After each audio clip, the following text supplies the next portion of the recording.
جس کتاب کی شروعات ہی الحمدللہ سے ہو، اس پر ایمان لانے والا کیسے ناشکرا ہو سکتا ہے بھلا۔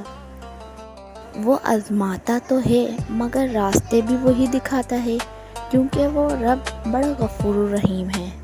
رب سے جب بھی مانگو رب کو ہی مانگو، جب رب تمہارا ہوگا تو سب تمہارا ہوگا۔ لوگوں نے کچھ دیا تو سنایا بھی بہت کچھ، اے اللہ ایک تیرا ہی در ہے جہاں کبھی تانا نہیں ملتا۔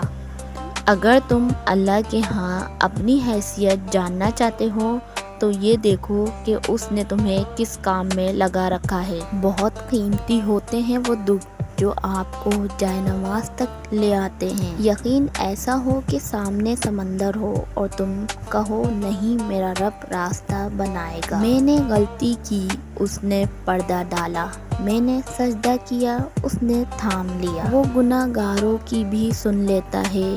تم ہاتھ اٹھا کر تو دیکھو، اللہ کو راضی کرنا چاہتے ہو اسے سجدوں میں راضی کر لو۔ دنیا میں سب سے زیادہ مطمئن لوگ وہ ہیں جنہیں اپنے معاملات اللہ تعالیٰ کے سپرد کرنے کی عادت ہو۔ اور میرے اللہ نے میرا اس وقت ساتھ دیا جب چاروں طرف مجھے اپنی ہار نظر آ رہی تھی۔